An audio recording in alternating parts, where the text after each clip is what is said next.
Buenas, no he podido con mi genio y como no quiero que se pierda la clase última del curso, voy a hacer una pequeña regrabación tratando de tocar todos los temas, pero no voy a estar 2 horas y media hablando ni con recreo, sino media hora, 40 minutos, pero por lo menos para poder recuperar todo lo que hemos visto.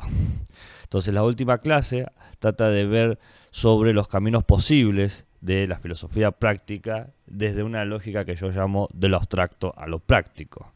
Haciendo un breve repaso, nosotros vimos un problema del argumento filosófico que toma lo cotidiano y lo problematiza. Entonces, habíamos partido de 7 preguntas: ¿por qué aquí? ¿Por qué ahora? ¿Cuál es el significado de todo esto? ¿Hay un lugar para alguien en este mundo? ¿Debemos mostrar u ocultar algo?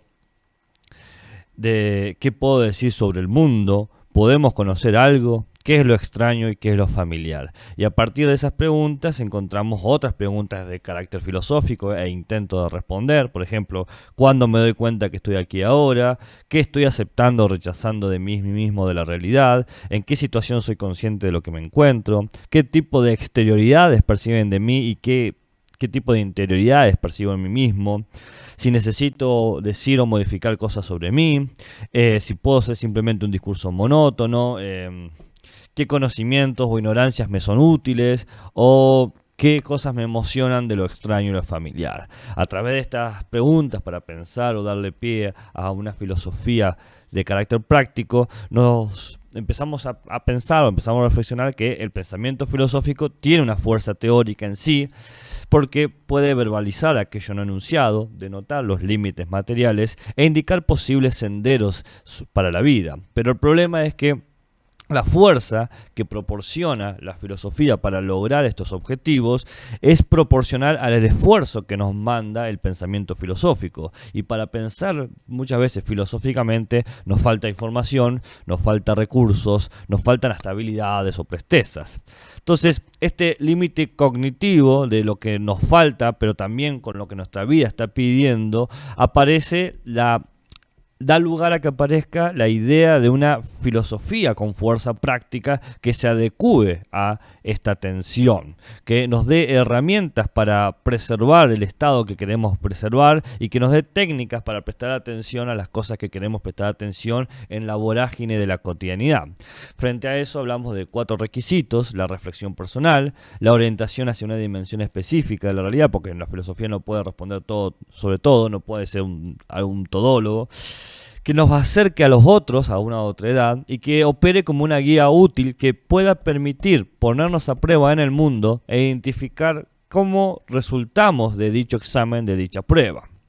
Entonces, frente a eso, yo di a lo largo de tres encuentros un grupo de ejemplos. Están los que yo llamaba ejemplos académicos, ¿no?, o formales. Está el club helenístico con los sofistas, el colegiado del medioevo con los signos, los vanguardistas modernos con la ciencia, y ya luego tenemos muchos más específicos con la crítica kantiana, el fenomenalismo, el positivismo, la filosofía política, la crítica social, las feministas, las emergentes, las complejas, etc. Y después vimos un conjunto de ejemplos no académicos o más informales que parten desde la retórica sofística, la lógica informal, los mandamientos religiosos, que más o menos han tenido una cierta entrada a la formalidad, ¿bien? Pero a la par que fuimos avanzando sobre esas cuestiones formales, fuimos encontrando otros ejemplos informales o no académicos, como los pensamientos terapéuticos, la educación informal, los videos dialógicos de YouTube, los hilos reflexivos de Twitter y las historias de Instagram. Cada uno de estos yo les di unos ejemplos específicos que se pueden ver en la clase anterior. Pero hemos hecho este recorrido de ver cómo se ha entendido lo práctico y cómo se ha logrado o se ha intentado lograr cumplir estos requisitos de dar herramientas de reflexión personal que nos lleven a una dimensión específica de lo humano, que nos acerque a lo otro y que sirva como una guía útil de acción, a la vez que resuelve esta tensión entre la información que yo puedo tener y mis emociones de la vida cotidiana. Entonces, un ejemplo que yo di que me parecía a mí que se aplicaba sobre esto era el aforismo 341 de Nietzsche, que lo tomaba como un experimento mental, donde uno testea cómo evalúa su propia vida, ¿no? ¿Aceptamos la vida como una carga, como una pasión? ¿Nos arrepentimos de algo? ¿Bien? Porque para Nietzsche arrepentirse tiene que ver con una forma de negar, ¿bien? Indistinto de que estemos o no de acuerdo con esta técnica, por lo menos nos daba o cumplía estos requisitos. Es una reflexión personal, porque es un experimento mental, se orienta a una dimensión específica de la vida, es decir, lo que nosotros recordamos de nosotros mismos, se acerca a una otredad, es decir, nos vemos fuera de donde estamos, y opera como una guía útil porque nos pone en práctica para ver qué tanto resentimos o no de nuestros logros y de nuestros fracasos. Pero lo que yo decía a partir de este breve repaso es que el experimento mental aparece como un buen ejercicio, ¿bien? Pero la pregunta es, ¿qué otras propuestas pueden poner en juego esta lógica? ¿Qué propuestas podemos encontrar dentro de la filosofía práctica que no se limiten únicamente a lo mental? Porque eso sirve quizás para un momento de pausa donde se toma uno un café o un mate o una cerveza, pero no necesariamente cuando uno está viviendo la cotidianidad, porque requerimos un tipo de filosofía práctica que ponga en juego la corporalidad del cuerpo, que ponga en juego lo no verbal, las transformaciones, hasta las crueldades del propio mundo. Entonces, para pensar en eso, para poner a prueba la filosofía práctica, yo proponía finalmente 6 formas de lo que para mí serían filosofías prácticas fuertes en el sentido de que nos hace atender el mundo y trata de enseñarnos cómo preservar cierto estado, lo que queremos mantener, ¿no? Un estado deseado, qué sé yo, recibirse, mantener la casa limpia, reírse con amigos, etc. El estado deseado depende de sus deseos. Entonces teníamos la conflictología, la filosofía lúdica, el pensamiento figurativo, las prácticas antiburocráticas, el humor sarcástico y satírico y la poesía budista. Yo explicaba que estas 6 propuestas primero muestran que hay una pluralidad de ideas de filosofías prácticas, no está agotada en un solo sentido y ni siquiera estas son las únicas posibilidades, sino que simplemente las que elegí desde mi propia experiencia. Y también señalaba que no se ocupan a todas las dimensiones de lo humano, sino que se ocupan a dimensiones específicas. Y yo les di los ejemplos de lo que para mí servían cada una de estas formas de filosofía práctica. La conflictología con las acciones cívicas, la filosofía lúdica con el pensar y las acciones didácticas, el pensamiento figurativo con las acciones proyectivas, ¿no? Lo que se proyecta, las prácticas antiburocráticas sobre las acciones institucionales, el humor sarcástico esotérico con las acciones sociales cotidianas y la poesía budista como la acción sobre uno mismo o sobre consigo mismo, esa sería la palabra. Entonces, lo que voy a hacer es señalar cada una de estas cuestiones y sus posibles usos prácticos. La conflictología es parte de una interdisciplina que viene de la psicología, la ética, la política, la cívica, la diplomacia, la sociología y se conoce como el arte de mediar en el conflicto. Tiene una idea de gobierno. Quien se gobierna a sí mismo gobierna a los otros, quien gobierna a los otros gobierna a sí mismo. Es una vieja idea griega. La meta finalmente es resolver el conflicto social, encontrando siempre un término pacífico y satisfactorio. La conflictología está lleno de referentes. Acá yo mencionaba 3, a Lederach, a Burget, a Fisher y Uri. ¿No? Lederach propone la transformación de los conflictos mediante la conciliación de intereses. Burget propone la gestión de los conflictos mediante articular miradas pacifistas. Y Fisher y Uri propone resoluciones alternativas mediante la creación de opciones creativas. Pero no voy a hablar de ninguno de estos 4 autores, sino que yo pensaba hablar de un filósofo francés que está vivo, Jean-Marie Müller, que propone el camino de la resolución no violenta. La resolución no violenta lo que trata es encontrar y garantizar las maneras no violentas de solucionar conflictos cívicos. La idea de que la forma no violenta de solución trata de quitar la fuerza de la violencia en las prácticas de resolución, porque la violencia se caracteriza por desarreglar los conflictos porque se multiplica a sí misma. La violencia es imitativa, promueve la percepción del otro como un rival, donde uno no necesita dominarlo, desplazarlo, callarlo, matarlo, y aumenta la dificultad de controlarse a uno mismo. Soy violento porque el otro es violento. Entonces, las formas no violentas de solución lo que tratan de hacer no es aclarar malentendidos o resolver confusiones, que eso se puede hacer de otra manera, sino que trata de defender derechos que tienen que ser reconocidos a grupos específicos. Entonces, la propuesta de Müller es no ser violento, sino ser agresivo. Agresivo en el sentido latino, agredi, que es ir hacia el otro para obtener el reconocimiento de mis derechos. Presentar la necesidad de que se reconozca que hay una injusticia que se ha naturalizado. Claramente, Jean-Marie Müller está pensando en movimientos de protesta. Entonces, esto era muy pertinente en la clase pasada porque justo ese día se había hecho un paro de docentes autoconvocados. Entonces, Müller pregunta, ¿qué capacidades son las que queremos cultivar? ¿La malevolencia o la benevolencia? ¿Queremos ser hostiles ante los demás o queremos generar caminos de hospitalidad? Si queremos generar caminos de hospitalidad, tenemos que pensar en 3 estrategias. Primero, la idea de la coherencia. Es decir, que si nuestro fin es justo, por ejemplo, que se reconozca cierta dignidad o cierto derecho, los medios por los cuales tenemos que alcanzar eso tienen que ser justos. No tenemos que utilizar elementos violentos. De ahí que Müller diga que hay que conjugar el fin con el presente, partir de una acción justa, siempre defendiendo los elementos de la libertad y la dignidad. Ante esta idea de coherencia sigue el siguiente paso, que es la no cooperación. No cooperar contra las instituciones o los sistemas que son injustos. Aprender a decirles no.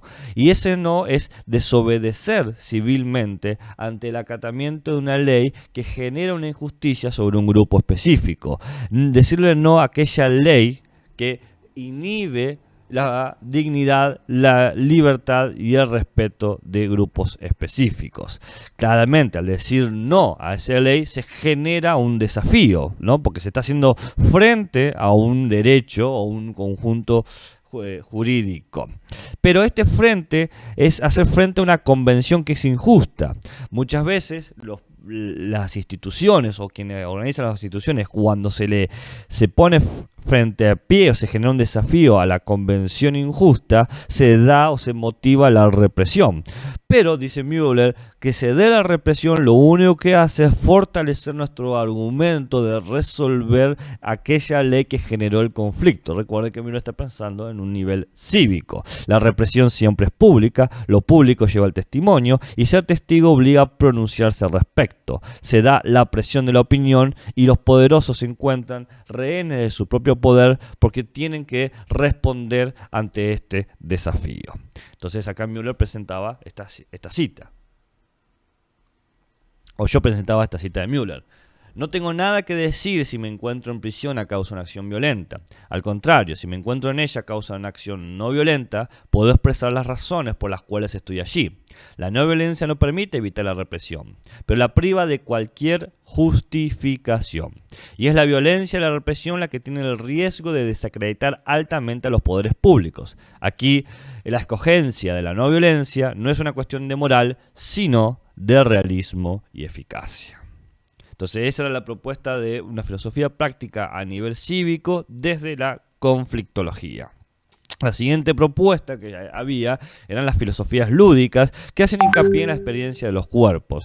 Acá uno de los claros ejemplares son las filosofías de los niños y tenemos, qué sé yo, a uno de sus principales propulsores, que luego hay varias discusiones con el autor, pero bueno, es el principal, que es el siguiente. Quien, con la idea de los simulacros de diálogos socráticos, propone una forma de acercamiento y educación de niños él decía preescolar, que sería nivel inicial y primario para nosotros, al alcanzar o acercarse a la filosofía con unas prácticas que luego se llamaron novelar a la filosofía. Luego tenemos a un exponente acá latinoamericano, Walter Cohen, que con la experiencia de los juegos para producir saberes, propone la creación de comunidades de experiencias significativas. Y por último, Angélica Sátiro, que habla de usar la filosofía para construir escenarios posibles de vida, para discutir cuestiones de la propia vida, entendiendo que esas maneras de discutir esos escenarios posibles conlleva a crear nuevas formas de responsabilizarse consigo y con los demás. Entonces, la idea, el pensamiento acá es que hay un elemento o un objeto o una dimensión de la vida que es profundamente filosófica, que es el juego. El juego como una acción cognitiva primaria, es decir, a través del juego se conoce. ¿Por qué? Porque con el juego se acepta un conjunto de normas, se apropia una identidad, se cumple un rol en el juego, se percibe uno a sí mismo y al otro de un modo específico, por ejemplo una cancha de fútbol, y garantiza una experiencia positiva en el proceso, ¿no? Queda claramente que uno está participando en la comunidad. Entonces, el juego permite poner el pensamiento en una posición material, estoy aquí ahora, bajo estas condiciones, en relación con los otros y proyectando ciertas posibilidades. Entonces, yo había dado un conjunto de ejemplos de los distintos niveles educativos sobre los juegos. Nivel inicial, nivel primario, nivel secundario, nivel superior. Di varios ejemplos, voy a dar aquí solamente uno porque es un breve repaso de lo que se dio. En el nivel inicial yo hablaba del juego de la búsqueda, donde se presenta a los estudiantes un objeto X, bien, y luego se lo esconde y se lo invita a que lo busquen, y en esa búsqueda tienen que dar descripciones de donde creen que puede estar escondido dicho objeto. Este juego de búsqueda hace un conocimiento del medio y de relación y hasta cooperación con los otros. Esto es un clásico juego de profesores y profesoras de nivel inicial.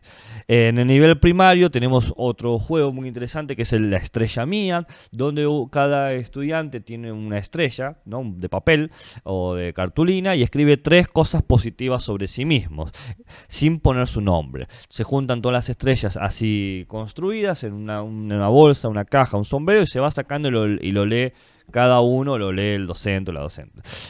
Y al leerlo de las 3 cosas positivas y se pregunta de quién es esa estrella y se levanta el estudiante y dice esa estrella es mía, lo cual eso genera un reforzamiento de la autopercepción positiva de sí mismo y de los demás que emprendan a valorarlo.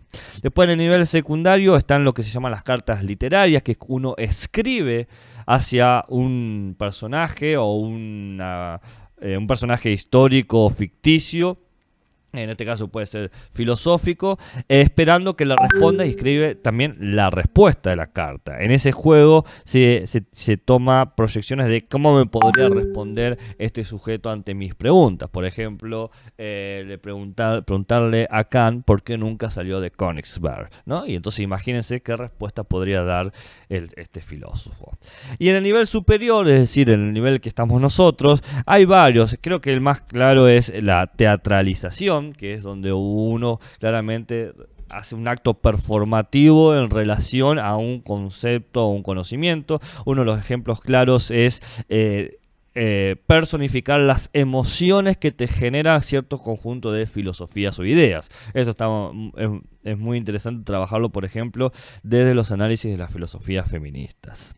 Entonces, acá yo traje una cita de Sátiro Angélica, de Pío Irene, sobre la importancia del juego como manera de pensar filosóficamente. Se las leo. El juego es una actividad que proporciona placer y diversión al niño. Esto no excluye el esfuerzo y muy a menudo la satisfacción está en proporción con la dificultad. El juego ayuda a desarrollar las capacidades físicas y psíquicas, la exigencia propia, el elemento de atención que implican las ganas de superación y la relación con los otros al compartir juegos son elementos estimulantes de las distintas capacidades. El juego es una forma de adaptación al mundo. En el juego infantil reproduce el entorno social. Se realiza una tarea de asimilación y de apropiación que ayuda a interiorizar la estructura social que lo rodea. El juego es un instrumento de aprendizaje. De entrada sirve para conocer y medir las propias aptitudes y capacidades y también para inspeccionar el engorro. El juego tiene mucho de prueba. Por ejemplo, cuando la pelota bota en un suelo duro o se queda parada en el barro, rápidamente da indicaciones a los niños de cómo se tiene que jugar o cuáles serán los lugares idóneos para uno u otro juego. Bueno, esa era la propuesta de la filosofía lúdica. Luego viene la propuesta del pensamiento figurativo, que viene de la mano del concepto de que las metáforas funcionan como parte de la constitución u organización o estructuración u orientación o cohesión de nuestro conocimiento. Es decir, las metáforas modelan los conceptos que están conectados con nuestra experiencia del mundo. Estructuran en el sentido de que sistematizan el sentido de lo expresado. Por ejemplo, la metáfora, la naturaleza como una máquina, le da sentido a varios ejemplos más de esto funciona como un reloj, por ejemplo. Después, las metáforas también orientan, ¿no? Es decir, organizan el discurso espacio-temporalmente. Más es arriba, menos es abajo, por ejemplo.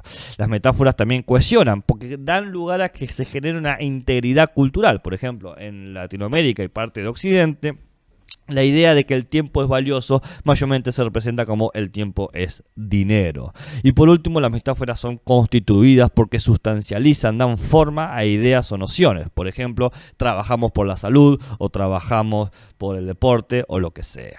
Entonces, esta idea de las metáforas como maneras de conceptualizar la experiencia muestra una conexión inmediata y se puede utilizar desde este punto a las metáforas como puentes para superar ciertas murallas perceptivas o teóricas perceptivas sobre el mundo y por lo tanto habilitar a nuevas formas de experiencia. Desde esta lógica, las metáforas funcionan como una innovación epistemológica para nosotros mismos porque fomentan actitudes interrogativas y críticas a la vez que generan conocimiento y promueven nuestras investigaciones sobre la cotidianidad. Entonces, la idea es que la metáfora nos señala una obviedad que muchas veces por ser claramente una obviedad pasamos por alto. Tenemos que reconocer que lo que entendemos no es suficiente. Hay que aceptar que lo interpretado siempre es personal y situado. Hay que identificar que el orden apelado sobre el mundo, sobre nuestra cotidianidad, es artificial y por lo tanto reorganizable. Hay que esforzarse por poner nuestros términos en otro lugar para testearlos e intentar por tomar otros términos y ponerlos en nuestro lugar y ver cómo podemos experimentarlos. Frente a eso yo di dos ejemplos. El primer ejemplo es la metáfora de la abeja lógica.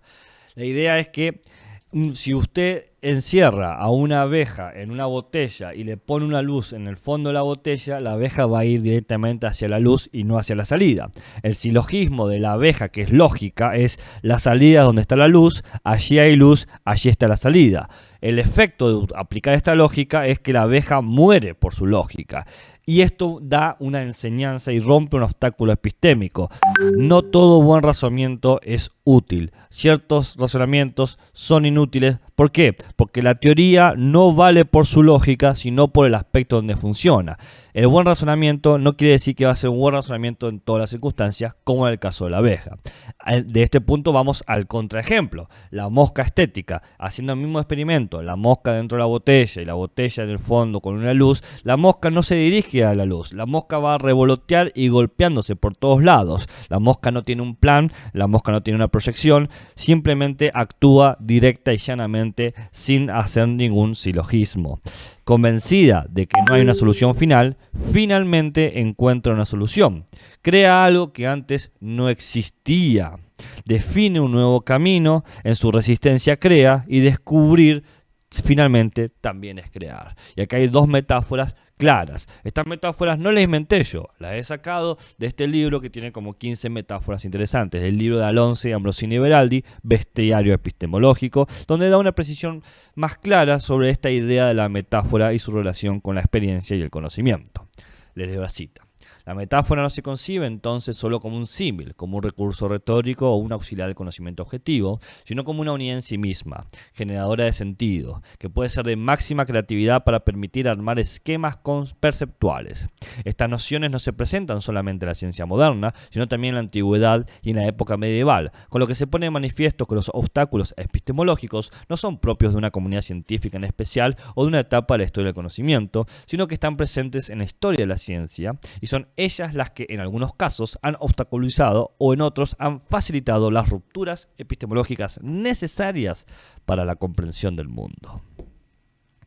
Y esa es la tercera propuesta. Pasamos por la cuarta. En la cuarta yo presentaba lo que se conocen como prácticas antiburocráticas, que es una coda o un área de lo que se conoce como filosofía de sistemas. La filosofía de sistemas es una subdisciplina, una disciplina filosófica que trata de entender cómo funcionan los sistemas básicamente. Y parte de un principio. El sistema tiene un propósito. El propósito siempre es entendible desde su organización social, desde su organización cultural y desde su organización psicológica. Todo sistema, por lo tanto, es gestionado para alcanzar este propósito. Por ejemplo, una escuela, formar estudiantes graduados. Las prácticas comunes de su gestión mayormente tienen una traducción gubernamental burocrática, es decir, la gestión tiene una expresión burocrática y gubernamental. Y esta gestión muchas veces no es para nada coherente con el sentido común y la experiencia real, y ahí se genera el problema. ¿Cómo cambiar o romper esta burocracia que impide que el sistema alcance su propósito? Y frente a esto yo traje a uno de mis filósofos favoritos, Russell Ackoff.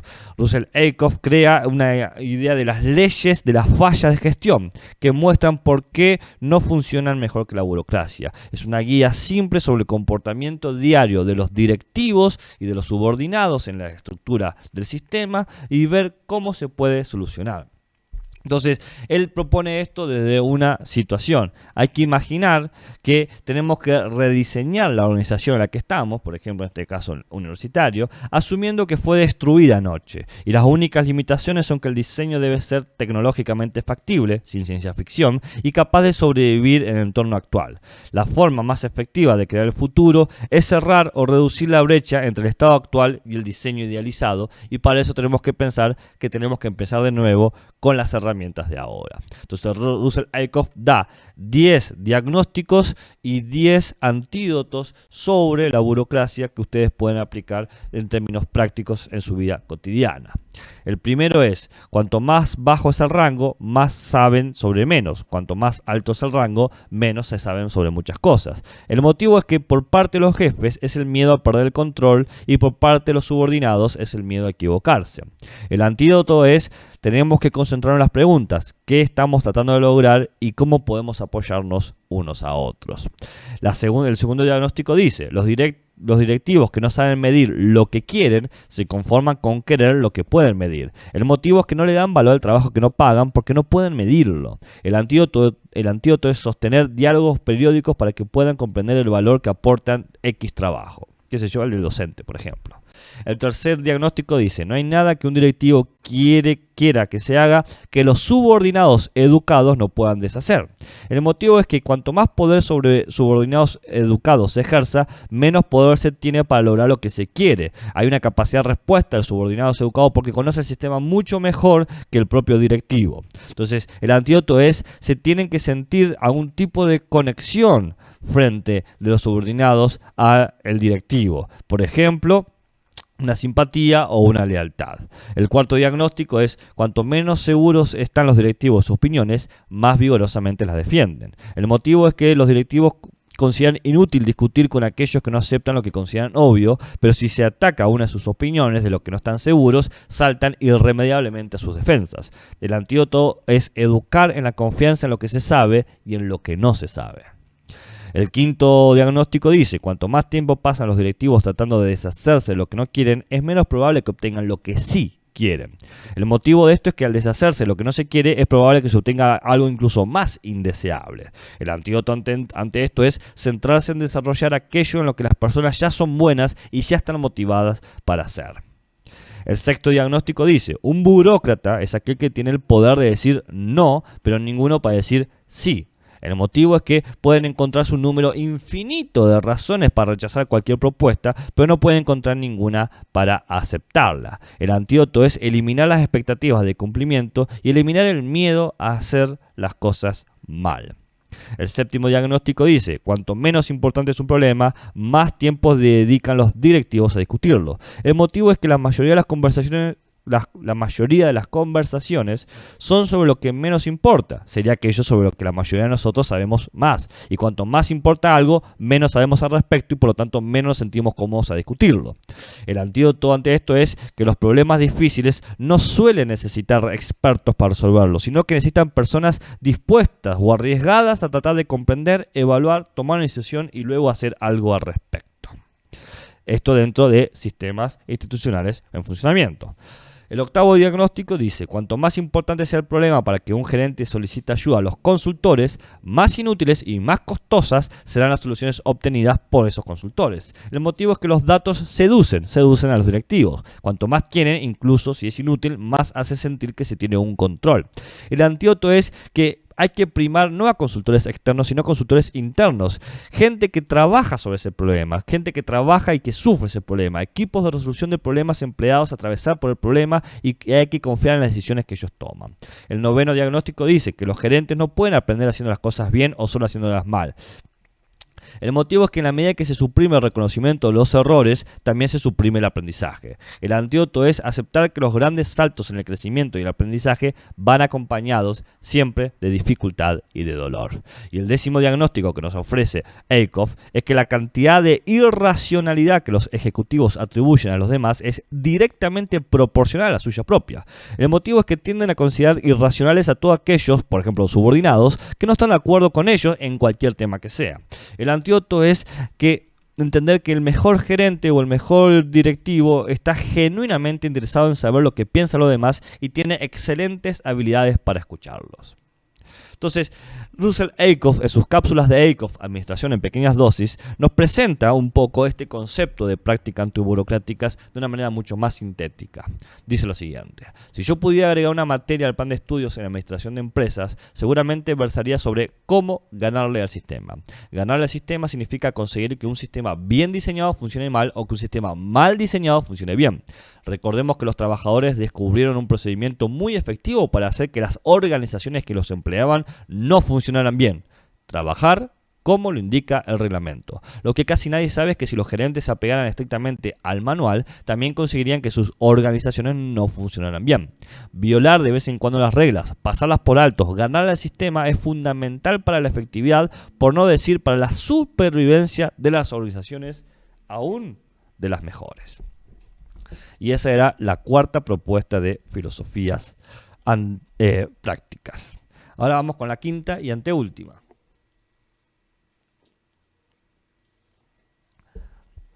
En la anteúltima aparece la idea del humor sarcástico e irónico que me interesaba a mí como propuesta. La risa surge cuando quebramos la necesidad permitiendo el paso al azar o poniendo una cosa donde no va, o entender algo natural como mecánico o algo mecánico como natural. El humor en este sentido siempre denuncia lo insólito, permite hablar de las incompatibilidades y de las crueldades. Nos reímos siempre por experimentar la incongruencia. Por ejemplo, lo natural se percibe como artificial, se muestran como obvios cosas y lo vemos luego como caprichosas. Y yo daba el ejemplo de San Lorenzo, no el santo, no San Lorenzo argentino, sino el Santo Lorenzo, que estaba condenado a morir, ¿no? Que la muerte es natural y era natural que muera dado su religión porque estaba en el Imperio Romano politeísta. Entonces lo condenan a morir. La muerte es algo natural, es algo obvio, y la forma de muerte es cocinado en una gran plancha de metal. Bien, entonces tras un largo tiempo sufriendo y gritando de dolor en esta plancha de metal, lo están cocinando, exclama tranquilamente: estoy bien hecho, dame la vuelta, ¿no? Y eso es un paso de lo natural percibido como artificial. Porque él claramente no es un alimento, pero su expresión fue como: me están cocinando, entonces que me den vuelta, así ya me terminan de cocinar. Después tenemos un paso de lo artificial que se percibe como natural, que se muestran cosas intencionales y después las vemos totalmente ciegas o sin sentido. Entonces yo daba el ejemplo de un anarquista, el de Pedro Muñoz Seca, que ante el pelotón de funcionamiento de la Guerra Civil Española da un discurso que parece preparado, un discurso totalmente intelectual, y empieza a decir, acá tengo la cita: pueden quitarme la hacienda, mis tierras, mi riqueza, incluso pueden quitarme a mi mujer y cómo van a hacer la vida, pero hay una cosa que no me pueden quitar, y es el miedo que tengo, ¿no? Y ahí pasamos de un discurso artificial intencional a a una naturaleza humana. Y esto genera claramente un estallido de risa. Se cuenta que los que iban a fusilar a Pedro rieron apenas terminó diciendo eso. Entonces, la risa que se está hablando acá, dentro de este humor sarcástico heroico, no es la risa del divertimento, ¿no? No es la risa de que el individuo quiere divertirse con algo que no lo provoque daño o fatiga, que lo distraiga, que no lo haga mirar la realidad, que simula cosas, pero que es una risa engañosa o fácil, sino que es una risa en términos de compromiso existencial. Una risa que tiene la función de vale la pena. Se apela casi hasta a un optimismo ontológico, donde el costo de saber la vida o el conocer la vida tiene un grado proporcional a la felicidad que nos ofrece, ¿no? Me río incluso de mis más terribles pesares. Entonces, acá apareció una cita de uno de mis filósofos favoritos, Clement Rosset, que decía algo sobre el sarcasmo. Sarcasmo viene del griego sarcazo y significa literalmente que muerde la carne, mordedor de carne. Esta etimología sugiere de maravilla que aquel que hace sarcasmos no se conforma con rasguños superficiales, sino que ataca las obras vivas del hombre o la idea de la que han tomado el partido reír. Risa no amarga, por cierto, contrariamente a lo que se puede sospechar si se piensa en el adjetivo sarcástico y a lo que éste connota de agresivo y por lo tanto de insatisfecho. Risa simplemente destructora, comedora de carne, eliminadora de pensamiento, como el fuego que devasta todo a su paso, pero que no es por ello animado por intenciones malévolas. Y como la fuerza cómica en general, fuerza de golpe y de aniquilamiento, incapaz de apiadarse de la suerte de lo que aplasta en virtud de esta anestesia momentánea al corazón. El humor sarcástico irónico como quinta propuesta de filosofía práctica. Y por último, la filosofía budista.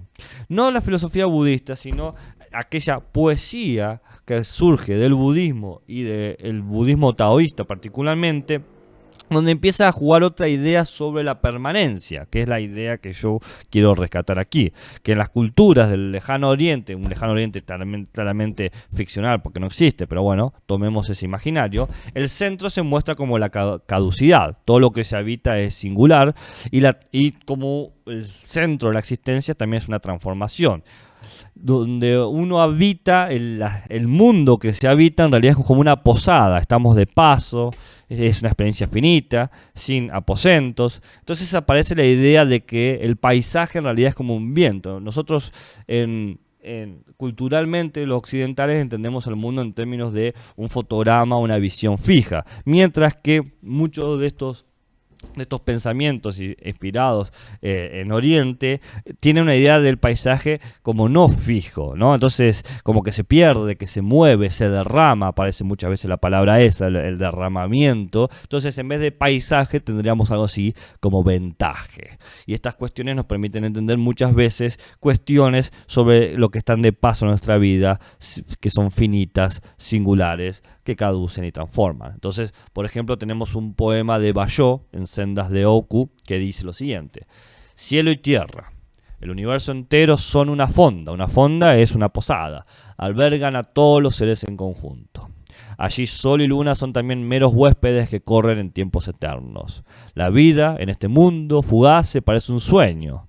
¿Quién sabe con qué frecuencia reímos todavía? Por eso nuestros antepasados encendieron velas para celebrar la noche. Entonces, uno al ver esta poesía ve que se pone en juego otra idea hasta del propio cuerpo. El cuerpo no es algo cerrado, el cuerpo no es algo acabado, sino que está en comunión, en relación, en conexión con el entorno y la naturaleza. Todos moran los unos en los otros. Esta idea de cuerpo es como una idea de vacío, porque como nadie tiene una interioridad, sino que es pura exterioridad, no hay ni siquiera una profundidad o un núcleo duro que se impone. No hay ninguna exterioridad que pueda en realidad tampoco determinarlos. No hay nada que nos impida. Hay una cuestión de vacío, libertad y ausencia de límites importantes para pensar básicamente en la espontaneidad, ¿no? En en esta cuestión de que no tenemos que aferrarnos a algo, sino que hay cierta fugacidad, y que también entender que esta indiferencia del mundo genera una crueldad, pero que esa crueldad no tiene por qué ser elemento que nos desanime. También podemos celebrar que todo sucede, como una mariposa que vive un solo día. Entonces, Dogen, en El tesoro del verdadero ojo, presenta un poema que yo creo que refleja esta idea que acabamos de mencionar. Dice así: el hombre iluminado es como la luna, que se refleja en el agua. La luna no se moja y el agua no es perturbada. Aunque la luz de la luna es ancha y grande, vive en una pequeña porción de agua. La luna entera y el cielo entero habitan en una gota de rocío de un tallo de hierba en una sola gota de agua. La iluminación no rompe el ser particular, lo mismo que la luna no perfora el agua. El ser particular no perturba el estado de iluminación, de igual manera que una gota de rocío no molesta al cielo y a la luna. Entonces, esta idea que aparece de la espontaneidad, yo creo que nos da lugar a pensar una manera de comportarse con los otros, donde uno no es ni huésped ni anfitrión, no es que te estoy recibiendo o me han recibido, sino que soy alguien que actúa de forma afable. La afabilidad es una palabra que especifica a la amabilidad, ¿bien? Entonces, el afable no busca una oposición, en el sentido de que no da lugar a las enemistades o no busca un combate dialéctico, y la afabilidad tampoco da que especificar una cordialidad gestual, ¿no? Lo que se busca es una cuestión de apacibilidad y de agrado. ¿Por qué se habla de esto? Porque el amable, la idea de amabilidad, siempre genera una distancia. El amable tiene una actitud protectora, protocolar, burocrática, ¿no? Te trato bien, buenas tardes, ¿cómo le va? Pero no es una cuestión de que me comprometo en pensar quién eres tú. En cambio, el afable no genera ninguna distancia. Se es amable porque se sucede en uno mismo en el otro. Como que en que el otro llegara es una fiesta para mí. Entonces se da una indiferencia entre el tú y el yo, hay un despojo de los extremos. Es un actuar entendiendo el estado de las naturalezas, donde todo es artificial, natural, necesario, azaroso, un paisaje o un ventaje. Así aparece entonces este poema que creo que refleja finalmente esta idea de la afabilidad, de Dogen en El tesoro del verdadero ojo.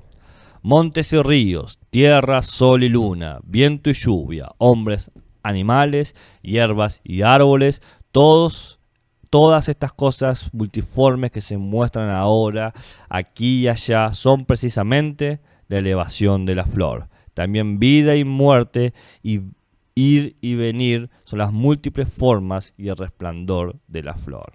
No hay nadie es huésped, nadie es anfitrión, solo son afables, amables, cordiales, sin distancias. Por último quedaba esta reflexión de Han Byung-Chul en Filosofía del Budismo Zen.